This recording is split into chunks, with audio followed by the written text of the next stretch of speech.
Simon Miller from WhatCulture here with the one and only Julia Hart. Julia, how are we doing today? I'm doing great. How are you?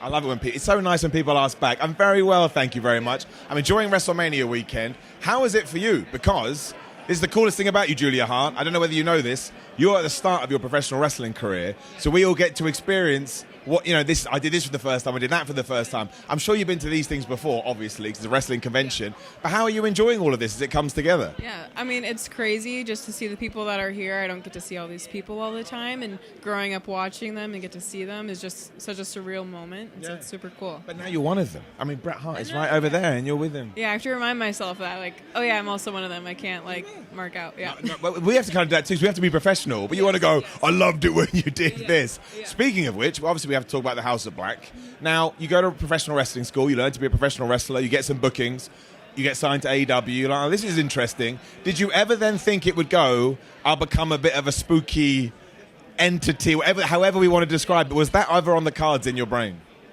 Not when I joined AEW, no. Maybe when I was a kid, I definitely envisioned that because I knew I didn't want to be known as a little girl forever. But definitely more of a growth and more mature role that I have now, just more creative freedom now. So it's just, if you had told me a year ago this is what I was doing, I'd be like, you're crazy. But now I'm I'm loving it. Yeah. And how is it to work with those guys as well? Because if you take the three of them, I mean, they haven't had completely dissimilar journeys, but they all bring something a little different to the table. Like Malakai Black's very cerebral, Buddy Matthews is just crazy wrestler, and then Brody is just, well, you're a monster. Are you able to take all these things and kind of, help that to almost progress your career, I suppose? Yeah, definitely. They all can give me a different input, and they all are so hands-on with me, and they're so protective over me. We're like a family. They're great. I love working with them. And am I right, too, that when you came up with the outfit, they helped you, right? Is that correct, something like that? Yeah, Brody definitely is my stylist. He helps me find the hats. He's great, yeah. And do you feel, because you I don't know what we call it in wrestling anymore, Undertaker, Kane, Bray Wyatt, whatever you want to talk about. Do you feel like you have to learn a brand new skill to get that across? Because, again, you don't go to wrestling school. They go, right, you want to do the magic stuff. No, you just have to kind of learn as you go. So how have you adapted to it, and what other elements would you like to bring to it? Because, actually, if you look through history, the majority of those characters, just because I guess it was a male-dominated sport, have been men. So you could actually set a brand new trend here. Yeah, I think I want to set a tone of something people can understand and more relatable and just a cool, funky, spooky thing. I don't know.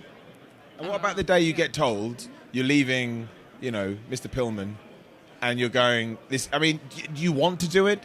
Do you ask to do it? Or is it just one of those things you're like, okay, cool, let's go? So I actually asked. Oh, you did? I was the one that kind of brought it to the table after, Malakai missed it in my eye. I was like, how can I keep going with this? I didn't want it just to fall off. I wanted to mean something. And then I told Jerry Lynn, I was like, what if I joined House of Black?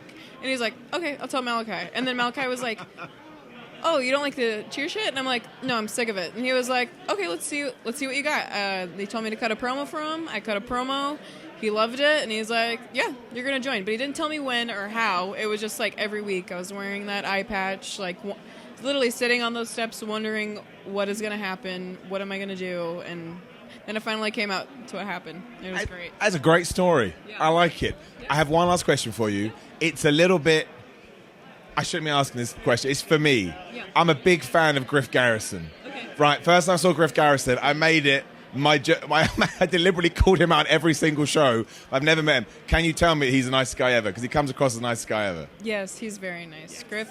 Griff is definitely the better out of the two, I will say. Yes. Oh, no, we like Brian's lovely. Brian, no, we love both of you. Brian's nice to us. He's always been good. Julia Hart, thank you so much for your time. I appreciate it. No. And genuinely, keep smashing it. It's cool. I love seeing, new's the wrong word, but brand new wrestlers sort of. I'm a rookie. That's what we'll use. I'm still learning the ropes. Everyone's still teaching me the way, and I will take anything anyone gives me. Well, I think you're going to kick some ass. So you go and do it. Like, share, subscribe. We'll see you soon.